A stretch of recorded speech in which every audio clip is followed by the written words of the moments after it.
Hi everyone. My name is Arjun Sharma, and until 2 years ago I never believed in ghosts. I thought every haunted story had a logical explanation.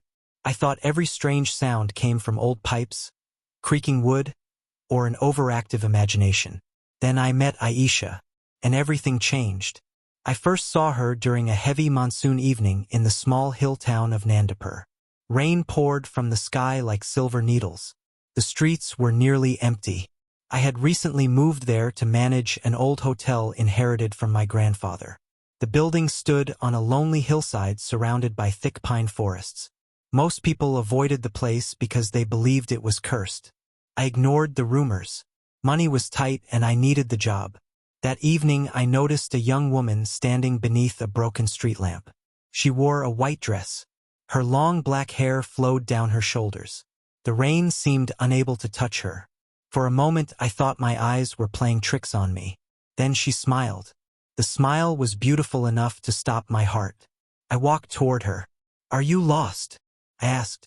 She looked at me with deep brown eyes. "No," she said softly. "I'm waiting for someone."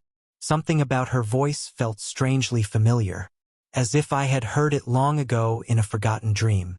We spoke for nearly an hour. The rain continued falling around us. She told me her name was Aisha. She never explained where she lived. She never mentioned her family.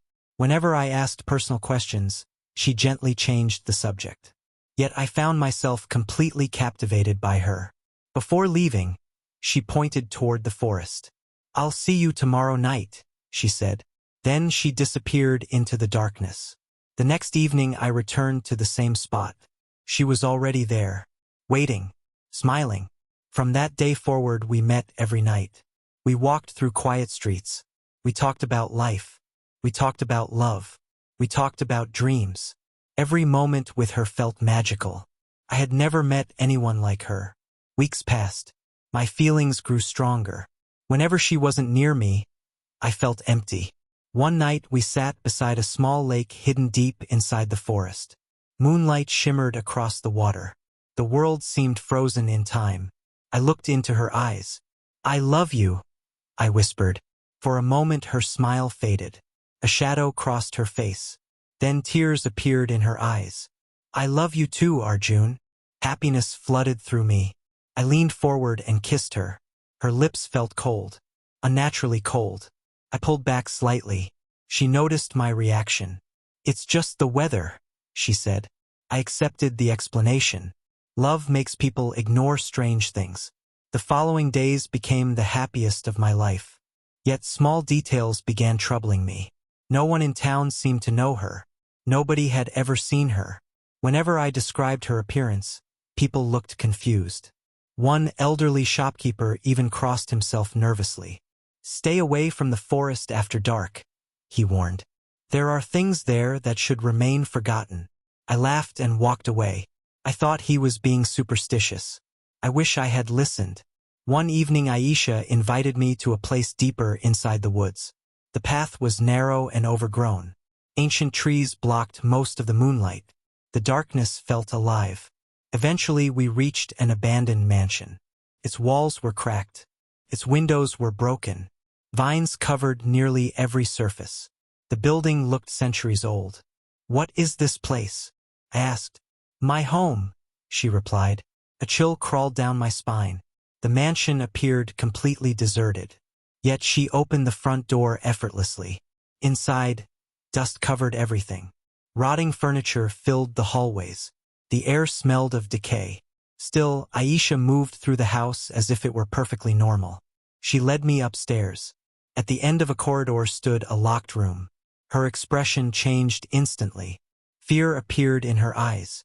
"Never open this door," she said. "No matter what you hear." I promised. Then we left. That night I couldn't sleep. Questions filled my mind. Who was Aisha? Why did she live in a ruined mansion? What was hidden behind that door? Curiosity slowly transformed into obsession. 3 days later I returned alone. The mansion seemed even more frightening during the night. Wind howled through broken windows. Branches scraped against the walls. Every sound echoed like distant screams. I climbed the staircase. My heartbeat thundered in my ears. Soon I stood before the locked door. Silence surrounded me. Then I heard it. A faint whisper. A woman's voice. "Help me." My blood froze. The whisper came from inside the room. "Help me." I grabbed the rusty handle. The door slowly creaked open. Darkness filled the room. The smell of death hit me instantly. Moonlight entered through a cracked window. What I saw nearly stopped my heart. A skeleton sat in a wooden chair. Fragments of a white wedding dress still clung to its bones.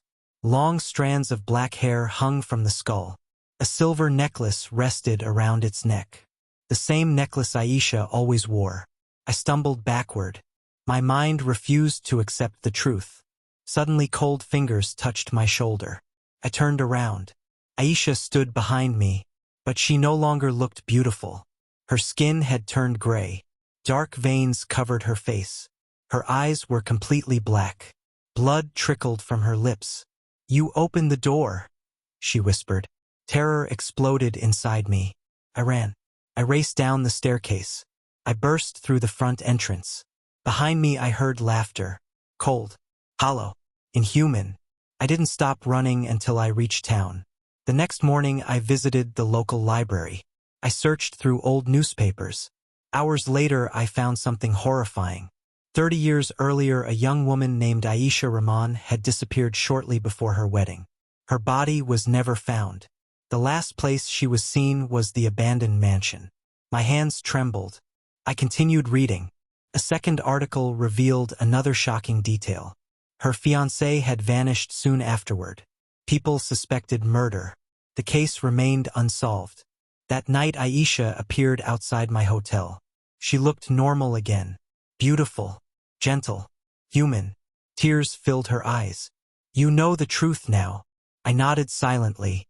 She stepped closer. "I never wanted to frighten you. What happened to you?" I asked. Her voice trembled. "My fiancé killed me." Pain filled every word. "He locked me inside that room and left me to die." I felt sick. "Why?"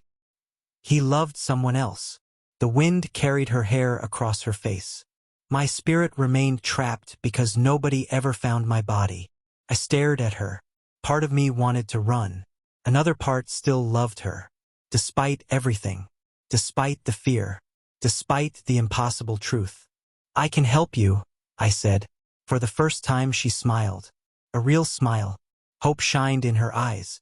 The following evening we returned to the mansion together. This time I wasn't running from the darkness. I was facing it.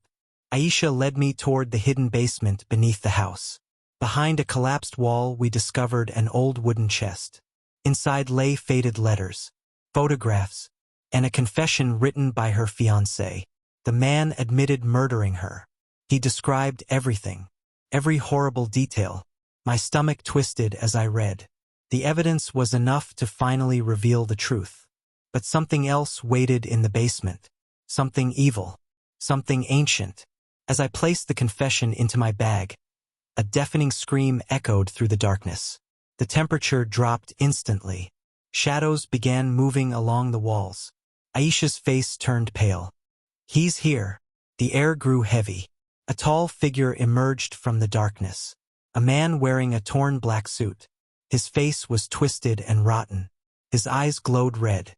The spirit of her murderer. Hatred radiated from him like fire.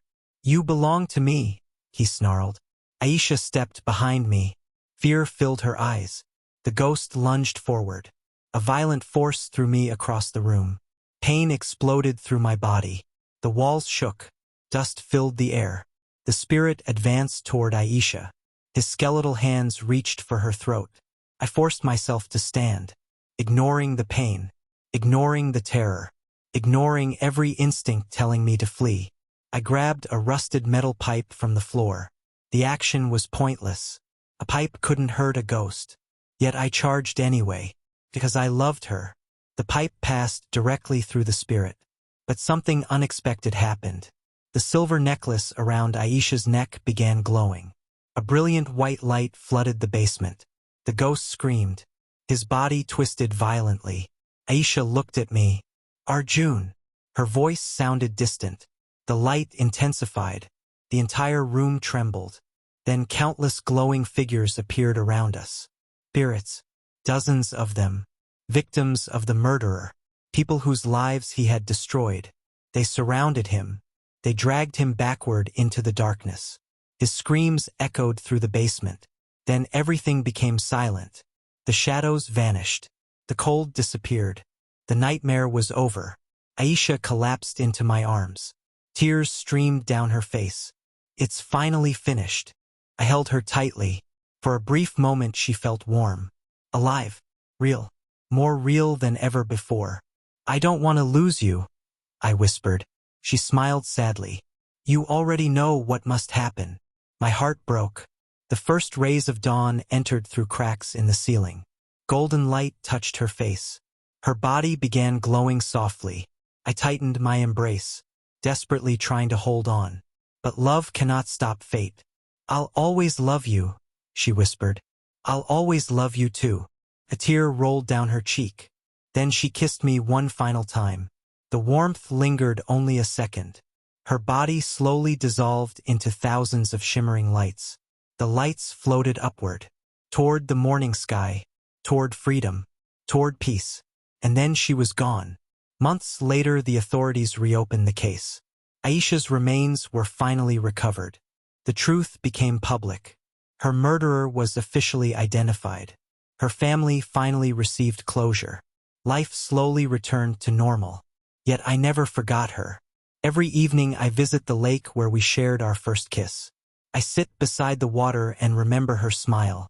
Most nights nothing happens. The lake remains quiet. The forest remains silent. But sometimes, when the moon is full and the wind is still, I see a figure standing on the opposite shore.